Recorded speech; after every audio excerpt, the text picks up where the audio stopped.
The Lion King, 2019.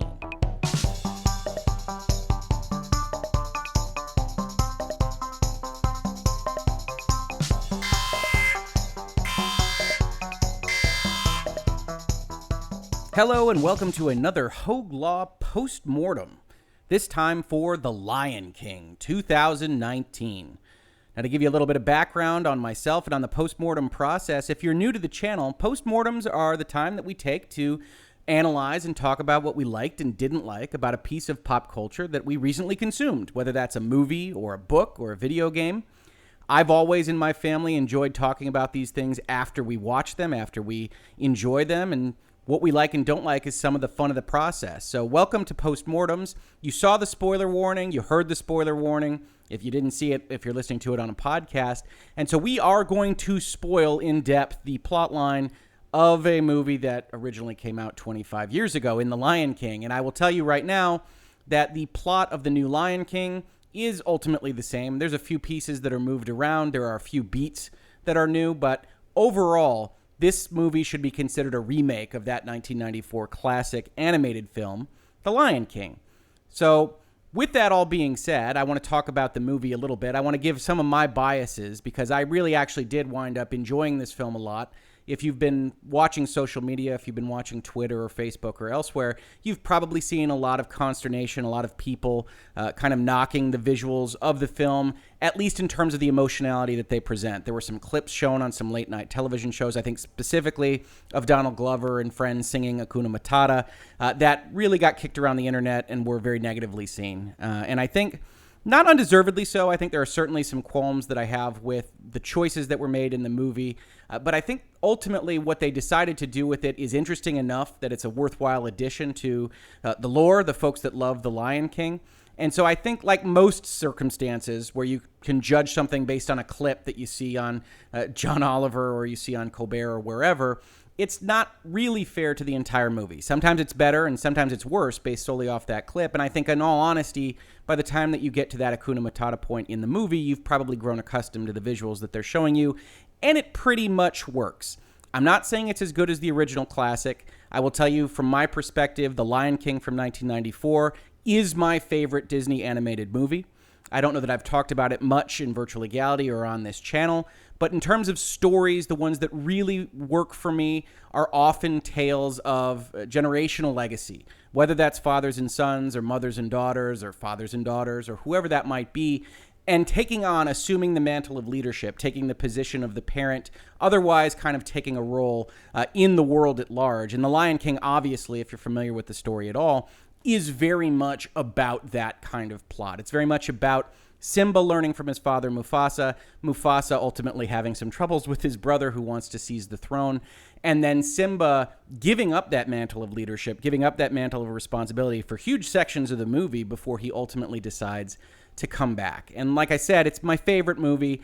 I am always driven by musical scores, and I think The Lion King has one of the strongest scores. Not necessarily the musical numbers, but the score of the film is very powerful and very emotional. And in all honesty, that was only enhanced in this version. I want to start by talking about the music because it is so powerful.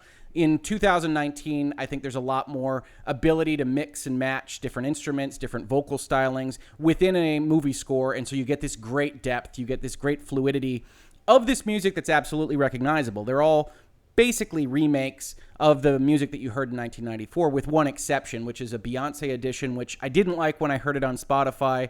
I think it mostly works in the place that they've got it in the film, which is when Simba has ultimately decided to take on his destiny and runs back to Pride Rock. But the actual stuff that I really, really love are the instrumental organizations, the things that they add throughout the film that really reflect what's happening in the emotions of the characters, whether that's coming back to Pride Rock, assuming the mantle of leadership, Mufasa. And I really think they did a great job adding depth. They added some additional vocal elements in places, which I really think work, particularly with the character of Rafiki.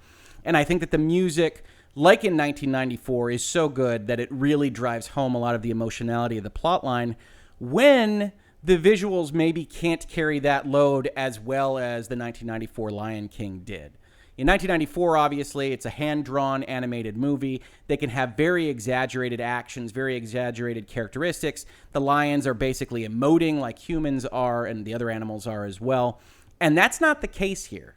That's not the case with the visuals that are presented in 2019's The Lion King. They decided when they were making this film that they were going to make something that mimicked a nature documentary, essentially. That if you were to just take a frame of this movie and you didn't know it was from The Lion King, most of these frames would look like you were taking pictures on the savannah or that you were filming for Planet Earth Part 3.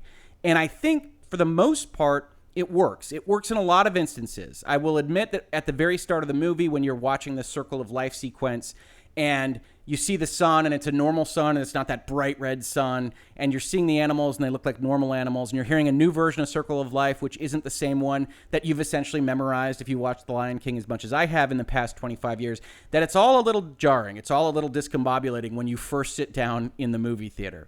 But after a time, I think you get used to it. There are still instances where a lion is talking or an animal is talking and it doesn't quite look right. It doesn't quite work. But for the most part, I think you get used to it. I think in particular, having Scar with that opening scene, that is the opening scene as well in 1994, although we'll talk about how it's elongated in kind of an unusual way. I think his face really works with what they're doing with the speaking role, and other faces don't work quite as well. Zazu in particular, which is the bird royal advisor to Mufasa and then ultimately to Simba, doesn't work that well because it's a beak of a bird, and so he really has trouble emoting. And then they added a very famous voice. They added John Oliver's voice to his character, and I think he does a great job. I think John Oliver does a good job, but it is such a recognizable voice, and it is such a lack of emotion in the actual character design and what they're filming that it is immediately jarring, whereas you don't quite have that same issue with Scar. And I think you get used to these things as the movie goes along, and I think it was worth it. I think you can have reasonable minds differing on that score, but I will tell you, once you realize that this movie is entirely rendered, everything that you're seeing, the characters, obviously, because you don't have talking lions or talking birds in real life, but the environments, the branches, the rain, the clouds, everything in this film is rendered. As a matter of fact, I was reading an article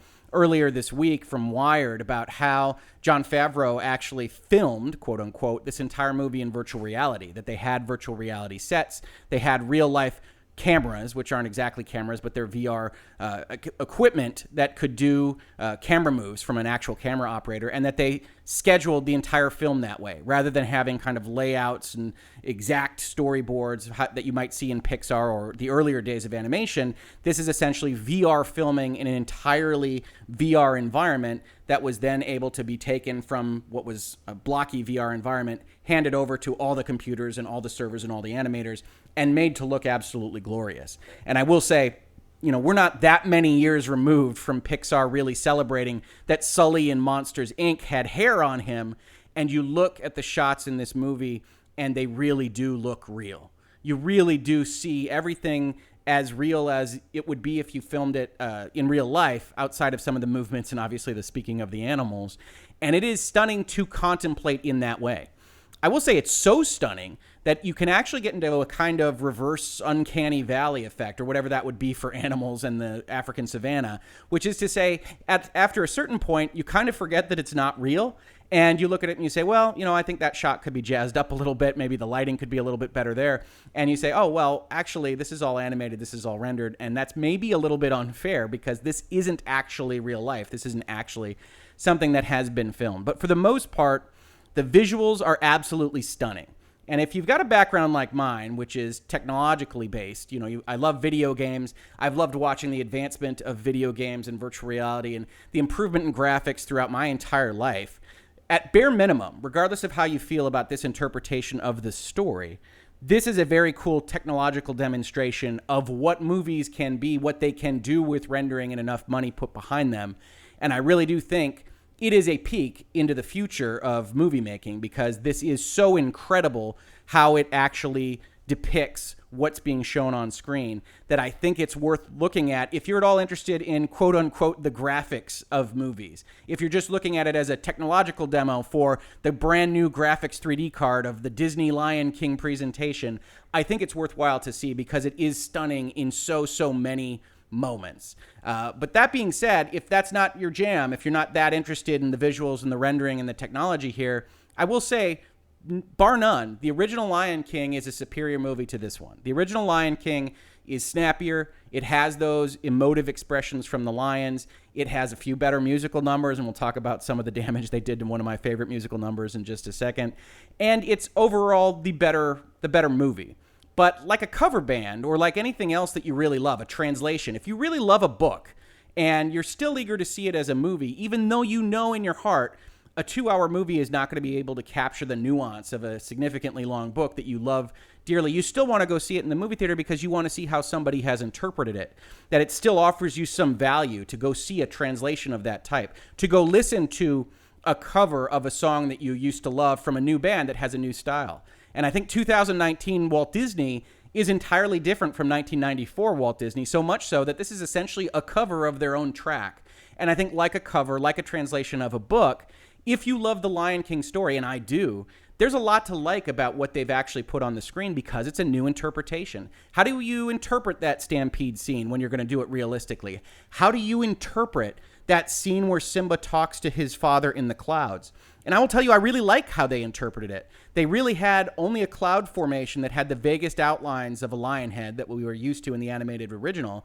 And then when the lightning blasted throughout the clouds, you could vaguely, barely see Mufasa's face. And I really think they did a great job on that. And I was really interested in that 10, 15 minutes into the movie when I realized how realistic they were going for in tone, to see what they were going to do with those more supernatural elements. And I was very happy to see how they handled it. And I think that's part of the interest. When you love something as dearly as I love The Lion King, I think it's interesting to see how somebody else interprets it. And if you do love The Lion King, I think the one thing I can say about this entire process is they do it justice. There is no place in this remake where they step on the legacy of The Lion King. Some of that you can blame on what they decided to do, which is essentially a beat-for-beat remake. Some of that consternation I talked about in the Circle of Life sequence is based around the fact that it's not just a beat-for-beat remake. I think it's almost a shot-for-shot remake, and that can also be off-putting because you recognize all the shots. If you've seen The Lion King before, you recognize the ants on the branches. You recognize the mother giraffe and the baby giraffe coming over the hill in a certain way, and exactly how the framing of Zazu coming up to Pride Rock looks. And they do that entirely for the first 2 minutes of the movie. They do the exact same things that you've already seen. And so I had my worries there. They were pretty much dispelled in the entire next scene of the film, where you've got the mouse that comes out of the cave and he's going to get stepped on by Scar. Instead of doing that as a very short shot, which it is in the original movie, they present a nature documentary for maybe 60 seconds where this mouse makes its way across a stream and up a rock and over to a plant that it's eating before Scar even comes into frame.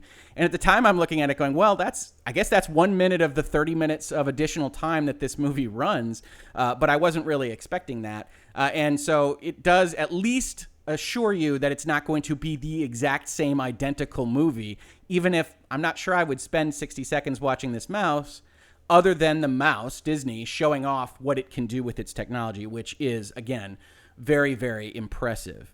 Talking about the voice acting for a second, the characters, I think that they did a mostly good job. I really did like a lot of their presentations of the new characters, of the characters that existed in 1994, but these new interpretations. I saw a lot online talking about Jeremy Irons as Scar being replaced by Chiwetel Ejiofor. I think I got that right. And overall, I think he did a great job. He has a very different Scar. And again, I think it's useful to get those kinds of interpretations. I think it's useful to say, hey, I want to go see that Broadway play again with a different acting set, because you do get those different nuances out of the character. And I think he did a good job. It's a very soft-spoken job. It's a very mental job. I think it's even more mental of a character than what we saw in Scar, who's obviously planning all of these major machinations to take over the kingdom. But here we've got this kind of quiet anger. We've got this kind of quiet approach to what the plan is, and I think it works well. We already talked about John Oliver. James Earl Jones, I believe, is the only person who's reprising his role as Mufasa. There's nobody better. He does a fantastic job again. I think it must be interesting to kind of consider, if you're James Earl Jones, saying, remember who you are 25 years ago and then 25 years later. It must have been an interesting time in the sound booth or wherever they wound up taping him for this to reprise that role in such a similar way. It's almost the identical kind of performance, which is what you would expect. He'd already interpreted his motivations as Mufasa and how it would look. but the Mufasa character overall is such a good one. And it was really pushed home as watching this movie, as it was in 1994, of how good a father Mufasa is. And that comes a little bit with age, right? When you see movies in a different place in your life, I'm a father now, and so I look at those scenes where Simba's being an idiot and going off to the elephant graveyard, and Mufasa comes and saves him, and I'm looking at it saying, yeah, Mufasa, go save your dumb son.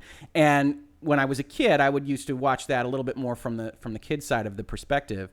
And so I do think it's useful even for that, from a nostalgia perspective, to look at the movie again from those different set of eyes. I think for the most part, everybody else does a good job. The two people that I really wanted to comment on otherwise were the older Simba and Nala. I think Donald Glover does a nice job, although I don't think he's got a lot of gravitas in the scenes that he's in. I don't blame him for that as much as I blame the Lion King script. This has always been a frustration of mine, even in 1994, with the notion of it being a very important plot point that essentially young Simba goes off and he betrays his legacy. He betrays the destiny that he is supposed to have. He betrays the responsibility to keep his kingdom safe and goes off in Hakuna Matatas. And when he decides to come back, it's very much on a dime. It's very much a snap decision. And I had hoped, in the context of watching a minute-long mouse run through a stream and up a flower, and knowing that this film was 30 minutes longer, I had hoped that the one piece of The Lion King 1994 that I would have really liked to have seen expounded upon was that moment of decision, was really pressing home his decision to go and become king. And I think they do that a little bit in this movie. I don't think they do it a lot. And so it ultimately comes across again as that snap decision. You see your dad in the sky. Your dad says, remember who you are. You say, I'm Simba, son of Mufasa, which was a really cool line and a really cool delivery and very much of a stripe with I am a Jedi like my father before me, which if you follow this channel or you follow my writings on my blog, is a line that has particular resonance for me. And then he goes off running to the tune of Beyonce's new song. And I don't think much else is asked of him. So I really don't find fault there. This is really the same as Matthew Broderick's portrayal in 1994, where it's not asked a lot of him. He makes the decision, he goes, he fights Scar, the end. On the other side of the spectrum, you have Nala, who was originally portrayed by, I believe, Moira Kelly. And I really did like Moira Kelly's approach to it a little bit more, which is a kind of anger that really comes through her acting, but then a blending and a support behind Simba as he makes his decision. And I don't know if Beyonce isn't capable of that. I don't know if she didn't want to do it that way, didn't want to present it in those beats the same way that Moira Kelly did. But I did have a problem with her portrayal of Nala because I don't think any of those emotions really came through. And then, of course, in the big duet that she has with Donald Glover, my main problem was rather than blending and singing a duet with Donald Glover, she does a lot of trilling and warbling and moving all over the place and riffing on the notes that she is supposed to be duetting with Donald Glover, which, hey, you're Beyonce, you're queen of the world, that's fine, but I don't think it was in service to the movie. And so I really do think that if there is a weak link, I think it's her. And before anybody jumps into my comments and complains about me not liking Beyonce, I have liked Beyonce in movies before. Her singing of Listen in Dreamgirls, the movie version, is one of my favorite sung songs in movies. I really, really love how she does it. I really, really love how much emotion she puts into the singing of that song. I think it really works well. I have enjoyed Beyonce's performances. In that movie, of course, she's a diva that doesn't necessarily want to blend with the rest of her group, so maybe it's good casting. I don't know.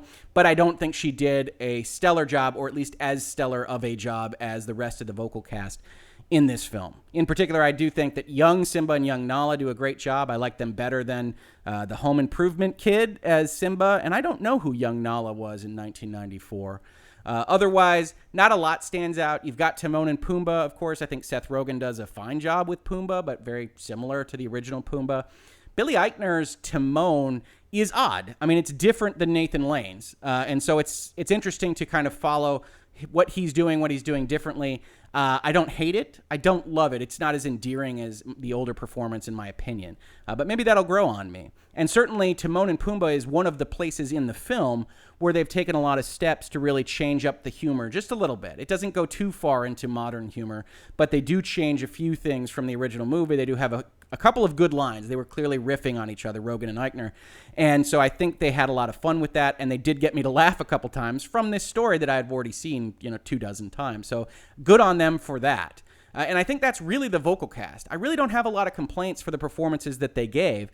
It's just a matter of getting used to whether or not you find it jarring that these voices and these performances are coming out of animals' faces, where because they have gone for this ultra-natural, ultra-highly photorealistic CGI virtual reality approach to portraying the animals and really making it Planet Earth 3, that it never exactly looks right.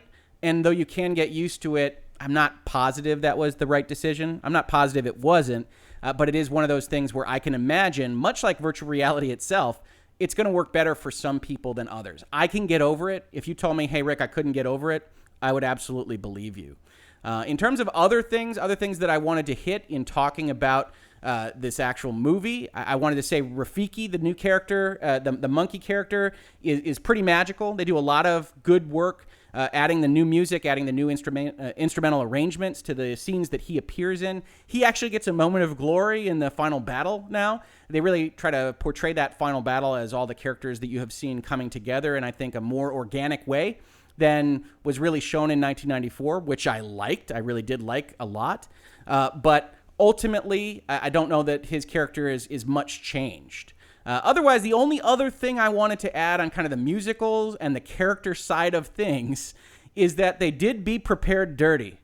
Be Prepared is one of my favorite songs in The Lion King. It is the song of the villain. I often like villain songs. I love the villain song in Princess and the Frog, which I think is called Friends on the Other Side. I love the villain songs in so many of the Disney movies that I was really looking forward to Be Prepared. And in all honesty, I had actually known that this was going to happen because I had listened to the soundtrack on Spotify before watching the movie. But when we got to the point where we're supposed to be prepared, that song is basically stripped. You get a few spoken line versions of the original lyric from Scar, and then you get a little bit of call and response from the hyenas. And otherwise, the song is mostly gone. It's a much shorter version. You don't get any goose-stepping hyena shadows. You don't get that green light to really emphasize how evil the hyenas and their plan is. And so I look at that and I say, well, why is it that way? And I had a few theories. The one was that Disney or IG4 himself didn't have faith in his singing voice, didn't want to run Be Prepared all the way up the flagpole. I'm not sure that that's actually the case. After hearing him in the movie theater, I think he probably would have been just fine with Be Prepared, at least as fine as, John Oliver singing his part in I Just Can't Wait to Be King. I suspect there were a couple things happening. They were already running a half hour over when they were plotting out the movie. And I think also one of the main focal points of the Hyena Scar plotline in this film was to darken it, was to make it clear how evil the plan was, how evil the plot was. And in order to do that, I think they took out some of the comic elements from the hyenas. There's still some funny stuff. I think Keegan-Michael Key is one of the hyenas, and he has some funny jokes about the other hyenas being close to him. But overall, they didn't want to emphasize some of the comic or heightened elements of the Scar hyena plotline. So I think they ditched Be Prepared for what amounts to essentially an evil speech rather than an evil song, even though it does have some backing track to it. And I think that's probably where they came out, is that they didn't want to emphasize the humor or the heightenedness of it. I disagree with it. I would have earlier kicked the Beyonce song and the run from Simba before I kicked Be Prepared, because I do think it sets Scar up so well. I would have been fine with a different arrangement if they wanted to really darken it and make it more evil or more natural presence in the film. But unfortunately, they weren't able to do that. They decided against it. And I think that goes along with a bunch of the other musical numbers. I think one of the reasons that the Hakuna Matata clip got so much flack is some people online had put it together next to the same place in the 1994 version, and you can see a bunch of extra heightened animated action. You can see, Simba climbing onto a vine and swinging into a lake, and all of this is happening while in the 2019 version, they're essentially walking down a path. And so I can understand why that isn't as fun for people that want to watch The Lion King, but it is a different approach. It is a different translation, just like moving Hamlet into the African savannah and animating it in 1994, or just like presenting Hamlet as happening in New York 2077 is still an interesting approach to the same story. I think you can still get things out of both approaches, which is all a long way of saying I really liked The Lion King 2019. It did a lot for me. I'm in a very particular spot because I'm biased towards it. It's one of my favorite stories that Disney has ever done.